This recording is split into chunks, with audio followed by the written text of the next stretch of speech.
नमस्कार, मैं हूं नुपुर जारोली लोढ़ा और आप देख रहे हैं एजेंडा बेधड़क। राजस्थान की राजनीतिक बहस इस समय अपने चरम पर है।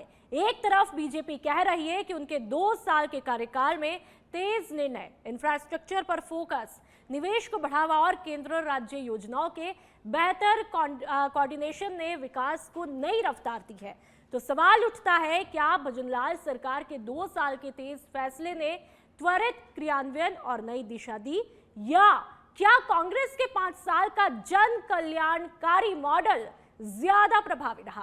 तो आज की बहस में हम जमीनी तथ्यों, आंकड़ों और दोनों पक्षों के दावों के आधार पर यह परखेंगे कि आखिरकार कौन सा मॉडल जनता की उम्मीदों पर खरा उतरता है। यहां तक कि इसका बखान करने के लिए केंद्रीय मंत्री अर्जुन राम मेघवाल भी नहीं चूके। उन्होंने दिल्ली से राजस्थान की कांग्रेस को कोसा है।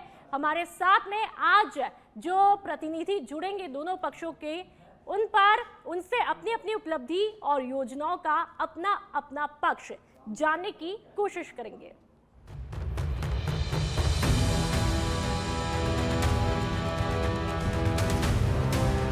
19 से 18 कॉलेज हमारे वक्त किया। आपने तो अभी बजट में 1 कॉलेज घोषणा करी है। हमने 310 कॉलेज बनाई है। 70 साल में बनी थी 250। हमने 5 साल में बनाए 310 कॉलेज। 130 गर्ल्स कॉलेज हमने खोल दी। ये क्या मुकाबला करेंगे हमारे कामों का?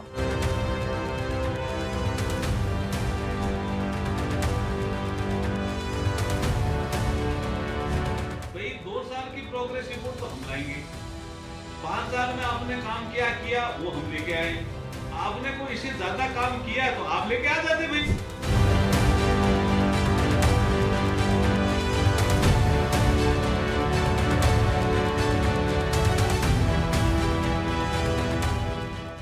और चलिए आप चर्चा का आगाज करूं, उससे पहले तमाम मेहमानों से आप लोगों का तारुफ मैं करवा देती हूं। जयपाल सिंह मांडोता जी बीजेपी के प्रवक्ता के तौर पर मुखातिब हुए हैं। सुभाष शर्मा जी बतौर राजनीतिक विश्लेषक के तौर पर हमारे साथ में मुखातिब हुए हैं, और डॉक्टर प्रदीप चतुर्वेदी जी हमारे साथ में बतौर कांग्रेस के प्रवक्ता के तौर पर मुखातिब हुए हैं। आप तीनों मेहमानों का बहुत बहुत स्वागत है। सबसे पहले चर्चा का आगाज बीजेपी के प्रवक्ता यानी कि जयपाल सिंह जी से मैं करूंगी। जयपाल जी, आज पूर्व मुख्यमंत्री यानी अशोक गहलोत जी ने साफ शब्दों में, खरे शब्दों में और बहुत ही सख्ती के साथ में कह दिया है कि भाई आजादी के बाद से अब तक इस तरह की कोई बहस नहीं छिड़ी है 5 साल बनाम 2 साल की। और सिर्फ उन्होंने बहस नहीं कहा, उन्होंने मूर्खतापूर्ण बहस कहा है। क्या कुछ कहेंगे? देखिए, गहलोत साहब अभी कह रहे थे कि हमारा मुकाबला नहीं हो सकता है। मैं समझता हूं वो किस परिप्रेक्ष्य में कह रहे हैं। आपका मुकाबला करना भी नहीं है हमें। जिस प्रकार से पिछले 2018 से 2023 में जो प्रदेश ने देखा, उसका मुकाबला हम करना भी नहीं चाहते, उस लाइन में खड़ा भी नहीं होना चाहते हैं।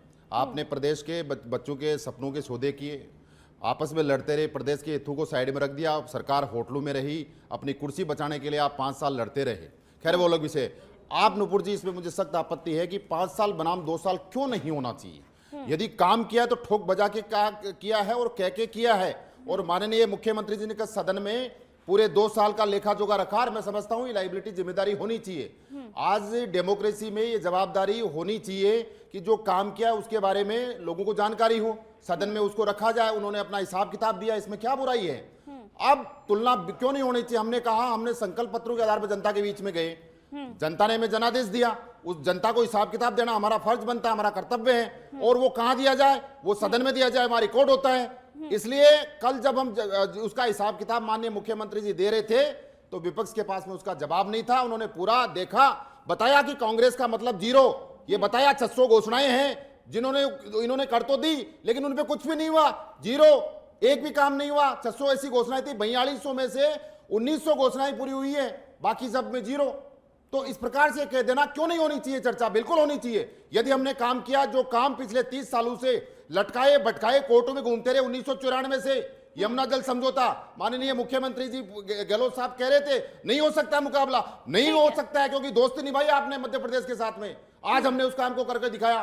ईआरसीपी आप देखिए, ईआरसीपी लिंक परियोजना, उसमें भी इस प्रकार की बातें हुई। लेकिन आज इसलिए कहता हूं कि बख्श देता है ईश्वर उनको जिनकी किस्मत खराब होती है, वो हरगी नहीं बख्शेगा जिनकी नीयत खराब होती है। इनकी नीयत ही नहीं साफ थी। ठीक है, नीति और जब नियत नीयत पर भी साफ हो बात तो नीतियां करेंगे। बनती है, और नीतियां बनती है तो नीति निष्पादन नियत होता पर है भी उनका। बात करेंगे। प्रदीप जी हमारे साथ में। प्रदीप जी, आपने जयपाल जी को सुना है, उन्होंने साफ साफ शब्दों में कह दिया है कि जब आप लोगों को 5 साल मिले तो आप लोग सिर्फ कुर्सी बचाने में रहे, और ऐसे में यदि आप लोगों को इतनी आपत्ति है तो आप बताइए जनादेश किसको मिला, क्यों मिला, जनता ने किसका साथ दिया है? ये तो आपके सामने है प्रदीप जी। सवाल इस बात का है कि मुख्यमंत्री अशोक गहलोत के कार्यकाल में और मुख्यमंत्री अशोक गहलोत जी ने अपने शासनकाल में सरकार को गांवों तक पहुंचाने की चेष्टा की थी। और आपको याद होगा कि उन्होंने जिले में विकेंद्रीकरण करते हुए सरकार को लोगों के नजदीक पहुंचाने के लिए उन्होंने 51 जिले घोषित किए थे, और उन्होंने 18 एडिशनल जिले घोषित किए थे, ताकि लोग सरकार के नजदीक आ सके, सरकार को पहुंच सके। उन्होंने प्रशासन गांवों की ओर कैंप लगाए, हर गांव हर जिला तहसील पे उन्होंने कैंप लगाकर सरकारी कामों को करने के कैंप लगाकर लोगों को सुधारने का काम किया। मुख्यमंत्री अशोक गहलोत ने अपने कार्यकाल में सरकार को सहजता से उपलब्ध होते हुए लोगों को सहज तरीके काम करने का प्रयास किया। ये सरकार 2 साल की बात करती है, 2 साल बना 5 साल की सरकार तुलना करते हुए जो बात कह रही है, ये सरकार जो सरकार साल भर में समझ नहीं पाई, पर्ची से मुख्यमंत्री बना, उसकी प्रायोरिटी तय नहीं, विधानसभा में उसके मंत्री विपक्ष का जवाब नहीं दे पा रहे हैं, हर काम का जवाब का मुख्यमंत्री जवाब दे रहे हैं।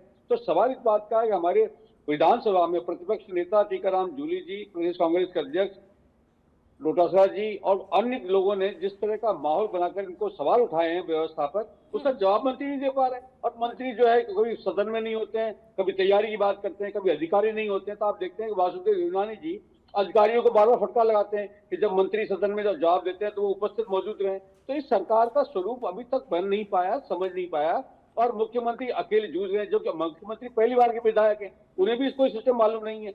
विदेश वो केंद्र सरकार ठीक के है सपोर्ट प्रदीप के जी, बावजूद, लेकिन दिल्ली से अर्जुन राम मेघवाल जी ने साफ तौर पर कह दिया है कि भाई कांग्रेस जब अपनी उपलब्धियों का इतना बखान कर रही है तो दिक्कत क्या है, विधानसभा पे क्यों नहीं रखा जाता? ऐसी बहस करने से क्या मतलब है? विधानसभा में अपने काम का लेखा जोखा पेश कीजिए, हम भी करेंगे।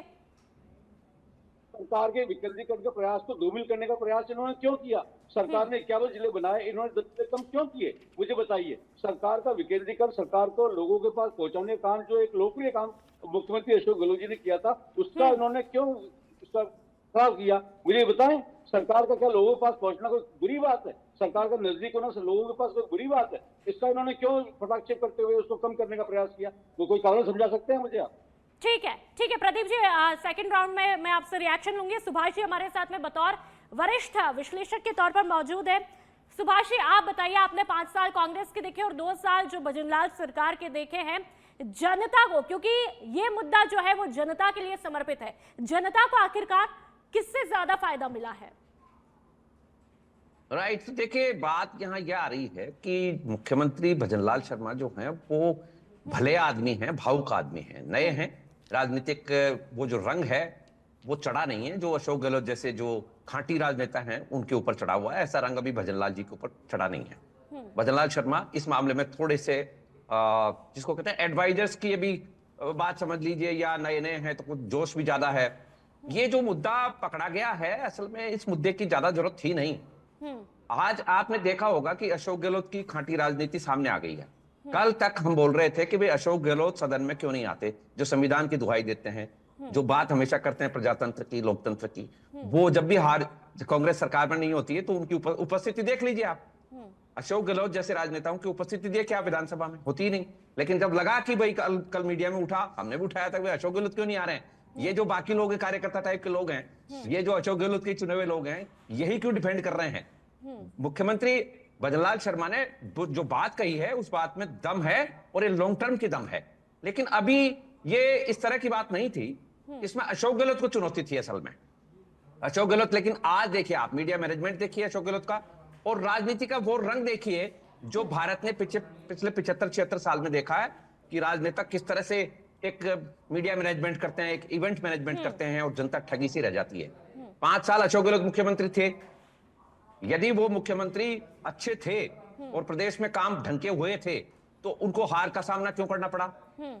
मुख्यमंत्री भजनलाल शर्मा को यही नसीहत लेनी चाहिए कि जिस तरह से पूर्व मुख्यमंत्री अशोक गहलोत के कामों को जनता ने नकारा और कांग्रेस की वो जो कार्यविधि थी, जो कि कांग्रेस पूरे देश में ये दलितों, पिछड़ों, दलितों के नाम से, जातिवादी राजनीति के नाम से, अंग्रेजों की विरासत के नाम पे करती आई है, मीडिया मैनेजमेंट करती रही है, इसको दरकिनार किया गया। तो मुख्यमंत्री भजनलाल शर्मा को नसीहत लेकर अपने कामों की तरफ ध्यान देना चाहिए, न कि इस बहस मोबाइल में पड़ना चाहिए। ठीक है, चलिए बीजेपी के प्रवक्ता के पास मैं आऊंगी। मांडोता जी, एक बात बताइए, अब आंकड़ों पर मैं बात कर लेती हूं। जो नेता प्रतिपक्ष टीकाराम जूली ने आज विधानसभा में आंकड़े पेश किए और उन्होंने कहा कि भजनलाल सरकार में तकरीबन 11,000 दुष्कर्म हुए और बीकानेर की घटना से कानून व्यवस्था कमजोर हो रही है, लेकिन आप लोग दावा कर रहे हैं कि कानून व्यवस्था काफी मजबूत है। तो इन तस्वीरों का, इन आंकड़ों का क्या करेंगे? इससे पहले मैं आपका जवाब दूं, मैं जो मेरे साथी प्रवक्ता अभी बोल रहे थे कि हमने जिले बनाए 51 जिले, उन्हीं की बात करें, वही तो मैं कह रहा हूं। 626 आपकी बजट घोषणाएं जिनमें जीरो था, आपने जिले बना दिए। बजट कहां से है, लेन कहां से है, कलेक्ट्रेट कहां है, कुछ नहीं पता, जाते जाते जिले बनाए। यही तो घोषणा, इन्हीं की तो बात कह रहे हैं हम। इसलिए कुछ लोग शोर मचाते हैं अखबार की सुर्खियां बनने के लिए। हमारे तो 2 साल के काम ही अखबार बने हुए हैं, इसलिए तो कह रहे हैं।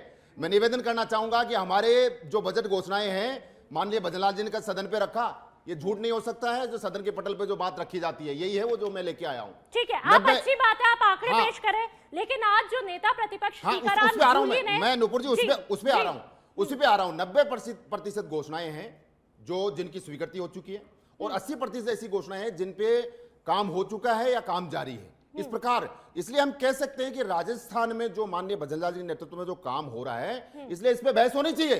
स्वस्थ लोकतांत्रिक प्रक्रिया के लिए हर नेता की जवाबदारी होनी चाहिए। माननीय मुख्यमंत्री जी ने जब राइजिंग राजस्थान जब जयपुर में हुआ था, उन्होंने कहा 10 दिसंबर को मैं इसी मैदान पे यहीं पे हिसाब दूंगा, और 10 दिसंबर को पिछले साल उन्होंने हिसाब दिया वहीं पे। ये जवाबदारी, लायबिलिटी, ये मैं चुनौती स्वीकार करनी चाहिए, और वो इन्होंने की।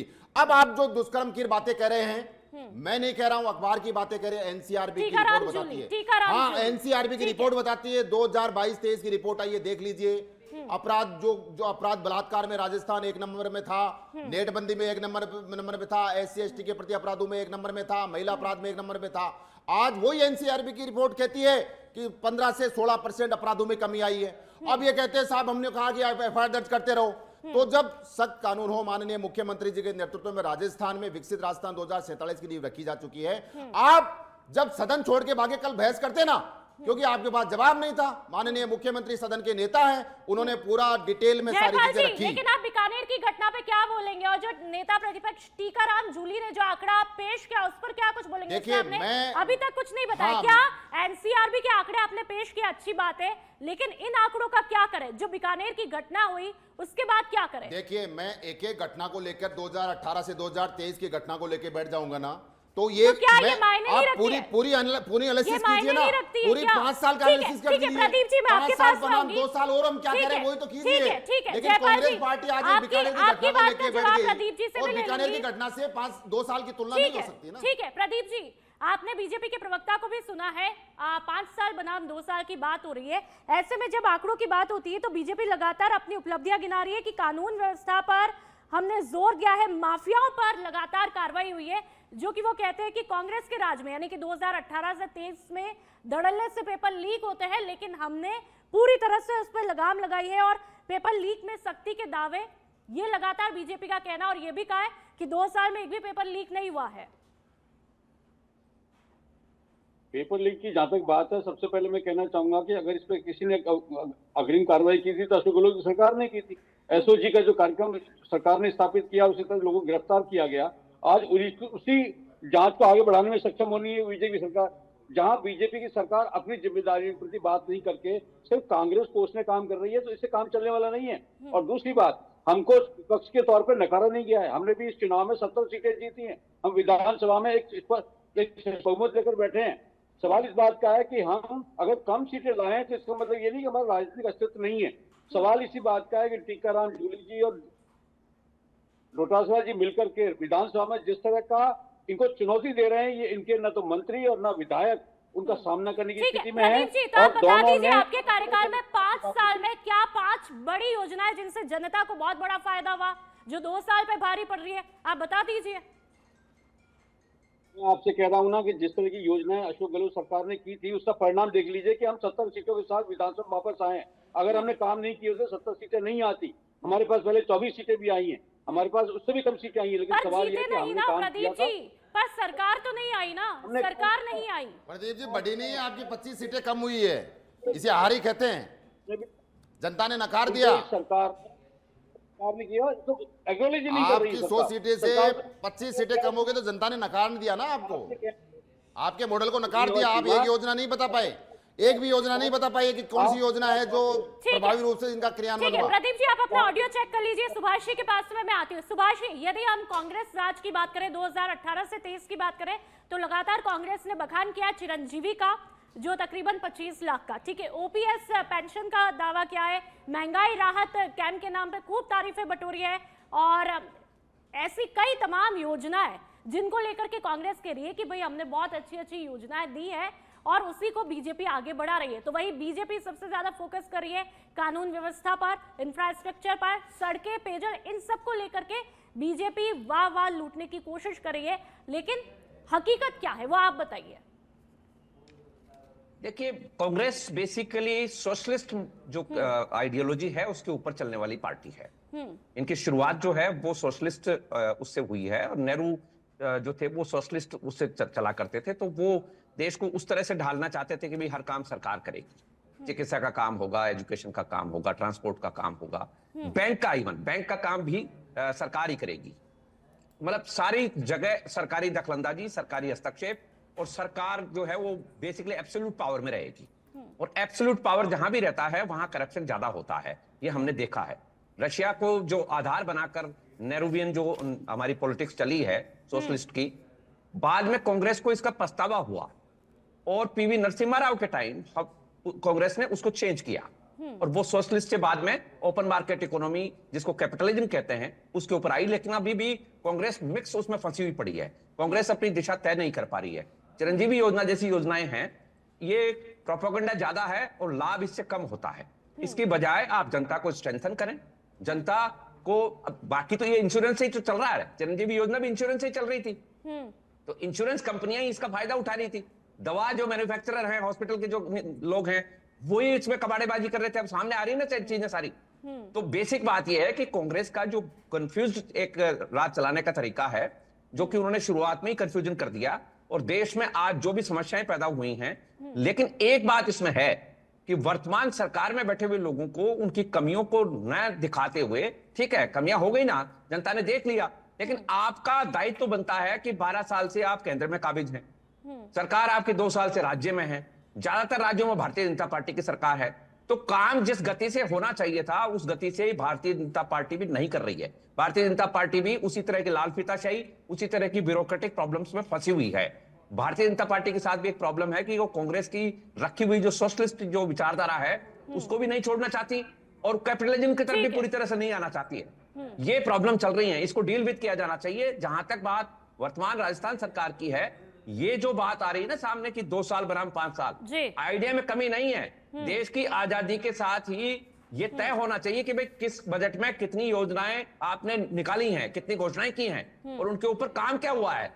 इसके ऊपर जन आयोग बनना चाहिए, और ये पता लगना चाहिए कि ये जो झूठी बातें करके और मीडिया मैनेजमेंट करके ये जो आ जाते हैं इवेंट मैनेजर्स, इनकी असलियत क्या है, इनकी पोल खुलनी चाहिए।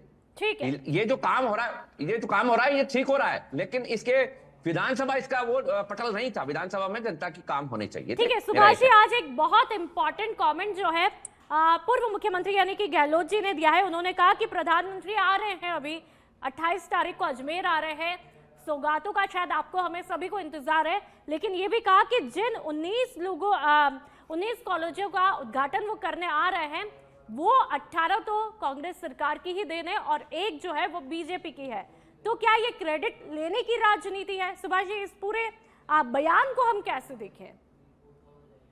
नहीं, मैंने कहा ना, अशोक गहलोत खांटी राजनेता हैं। अशोक गहलोत को जनता को ये भुलावा देकर काम करने की आदत कांग्रेस ने दी है। कांग्रेस की पॉलिसी है शुरू से ही आप मुझे बताइए, प्रधानमंत्री वगैरह जी जो मुख्यमंत्री जाते हैं और ये घोषणाएं करते हैं, ये ऐसा नहीं लगता आपको कि जैसे कोई अंग्रेज वायसराय आ सुभाष जी, रहा है? इसी बात का जवाब मैं बीजेपी के प्रवक्ता से ले लेती हूँ।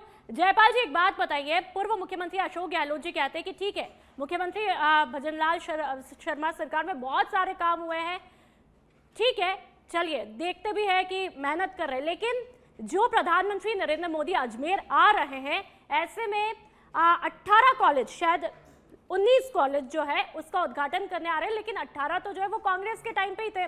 तो ऐसे में एक का क्रेडिट बीजेपी क्यों ले रही है? ये पूर्व मुख्यमंत्री अशोक गहलोत जी ने कहा है। देखिए, कबड्डी कबड्डी क्रेडिट ये सारा सब अशोक गहलोत साहब को मुबारक हो। मेरा निवेदन इतना सा है कि जो 3 मैं बातें बता रहा हूं, आप नोट कर लीजिए। इन पे हमने, ये हमारा वादा था, कमिटमेंट था हमारे प्रदेश के 8 करोड़ लोगों से।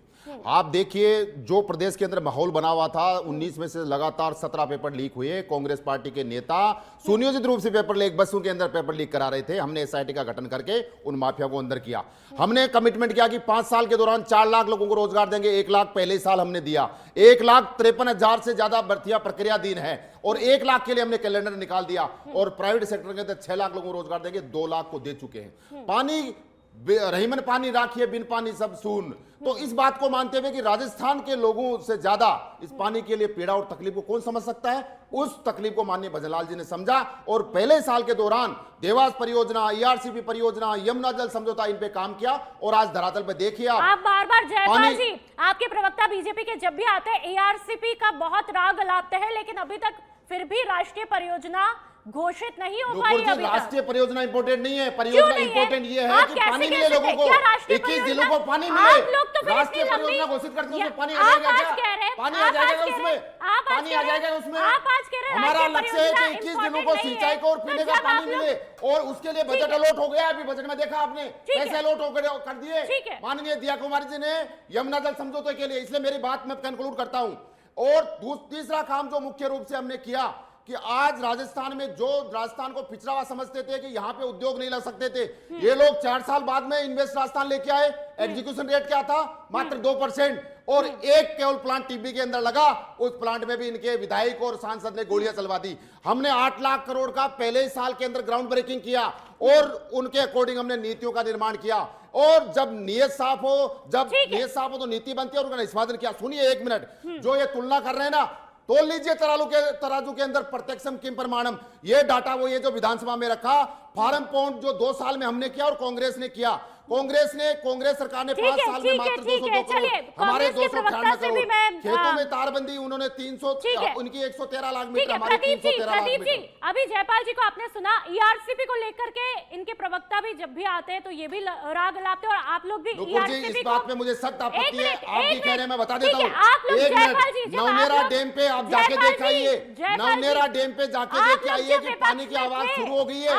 और उसके अंदर यदि बजट के अंदर पैसा लौट हुआ ना, तो ये बात समझिए। आप जो बात कर रहे हैं ना, आपको भी देखना चाहिए, मीडिया को भी बात जाके देखना चाहिए। हमारी सब पे निगाहें। प्रदीप जी, ईआरसीपी को लेकर के आप लोग भी बड़े मुखर तरीके से सवाल उठाते हैं, लेकिन 5 साल आप लोगों को भी मौका मिला, तो तब भी राष्ट्रीय परियोजना घोषित नहीं हो पाई थी, और अब जाकर के बीजेपी पे जमकर के आरोपों की बौछार करते हैं। ईआरसीपी की शास्त्रीय घोषणा करने की घोषणा किसने की थी? प्रधानमंत्री ने की थी, किसी और ने की थी? और प्रधानमंत्री ने इस घोषणा 2 बार की, उसके बाद भी हमने उनकी बिना सहायता के, अशोक गहलोत सरकार ने उसमें अपना पैसा लगाते हुए उस योजना को जारी रखा था। हमको कोई सहायता नहीं दी गई। करीब 11,000 करोड़ रुपए इन्वेस्टमेंट हमने 1 साल में किया था उसमें।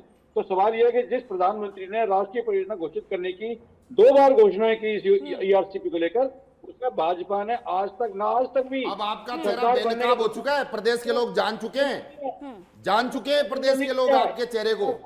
आपका चाल चरित्र चेहरा बेनकाब हुआ, कौन किसने क्या बनाया सब पूरा प्रदेश देख रहा है। 70 लाख एक मिनट, जयपाल जी, आपको मौका मिला, प्रदीप जी को बोलने दीजिए। जी प्रदीप जी बोलिए।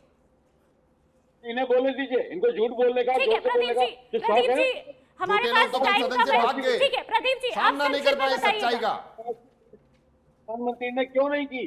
2 बार कहने के बाद वो क्यों मुकर गए? आप मुझे बताइए ये बात। प्रदेश के लोगों को धोखा देने का जो काम प्रधानमंत्री कर रहे हैं वो सबके सामने है। राष्ट्रीय योजना उसको घोषित करने की बात 2 बार कहने के बाद भी उन्होंने आज तक उसको राष्ट्रीय परियोजना घोषित नहीं किया। ये प्रदेशवासियों के साथ धोखा है। ठीक है सुभाष जी, छोटा सवाल है, गहरा है। दोनों बीजेपी के 2 साल और कांग्रेस के 5 साल, जेब, जन और जरूरत, इन तीनों में किसका ध्यान सबसे ज्यादा बखूबी किस सरकार ने रखा है? देखिए, अभी इट्स टू अर्ली टू से 5 साल का कार्यकाल होता है सरकार का, और अभी 2 साल ही हुए हैं। ये जो बहस हमने छेड़ दी है कि 2 साल बनाम 5 साल, ये थोड़ी सी अजीब सी बहस है। अभी काम होने हैं, बहुत काम होने हैं, और सरकार की जो नीयत है वो लग रहा है ठीक है। जिस तरह के मंसूबे बनाए जा रहे हैं, जिस तरह की बातें की जा रही हैं, उससे तो लगता है कि 5 साल में, मतलब अगले 3 साल में बहुत काम होंगे, और जनता ये देखना भी चाहती है। लेकिन इसमें जो बात है, जो आपने 3 मुद्दे उठाए हैं, 3 मुद्दों में सबसे बड़ी बात है कि इसमें सरकारी इंटरफेरेंस बहुत कम होना चाहिए। सरकार का दखलंदाजी इस तरह से नहीं होनी चाहिए। जनता को, यानी कि हमारे समाज को खड़ा करने की बात होनी चाहिए। समाज अपने आप काम करता है, सरकार को बल्कि टैक्स देकर सरकारी जो काम है, सरकार का काम बेसिकली ज्यादा होता नहीं है, होना नहीं चाहिए। सरकार का काम है लॉ एंड ऑर्डर का काम करना। ये जो सड़कों का जो काम है, इसमें भी प्राइवेट पार्टनरशिप के साथ में सड़कों का उन्नयन करना चाहिए। ट्रैफिक व्यवस्था की बात है, वो करनी चाहिए। छिड़ ही चुकी है, तो आप एक शब्द में बता दीजिए, जेब, जन और जरूरत का ध्यान किसने रखा है, कांग्रेस ने या बीजेपी ने? मैंने पहले ही कहा कि अभी कांग्रेस को तो हमने देख लिया, जनता ने नकार दिया है। हाँ। भारतीय जनता पार्टी के 2 साल ही हुए ना, अभी तो 3 ठीक है, साल होने बाकी हैं, फिर डिसाइड करेगी जनता, सुभाष जी, डिसाइड करेगी। प्रदीप जी और बीजेपी के प्रवक्ता जयपाल जी, आप तीनों मेहमानों का बहुत बहुत शुक्रिया। बहुत ही बेबाकी के साथ में हर मुद्दे पर आपने बातचीत की है। और चलिए, सवाल यही है कि 5 साल बनाम 2 साल में आखिरकार जनता को किससे ज्यादा फायदा मिला है? क्या 2 साल के फैसले वाकई में जनता की किस्मत को पलट रहे हैं, या 5 साल की नीतियां जनता पर भारी पड़ रही है? तो इसी के साथ इस शो में फिलहाल इतना ही। आप देखते रहिए सच बेधड़क। नमस्कार।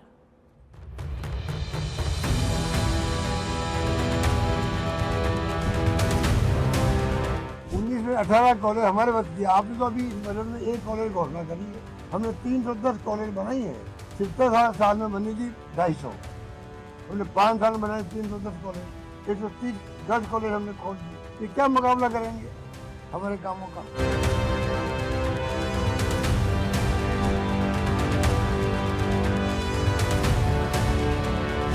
भाई 2 साल की प्रोग्रेस रिपोर्ट तो हम लाएंगे। 5 साल में आपने काम किया वो हम लेके आए। आपने कोई इससे ज्यादा काम किया है तो आप लेके आ जाए।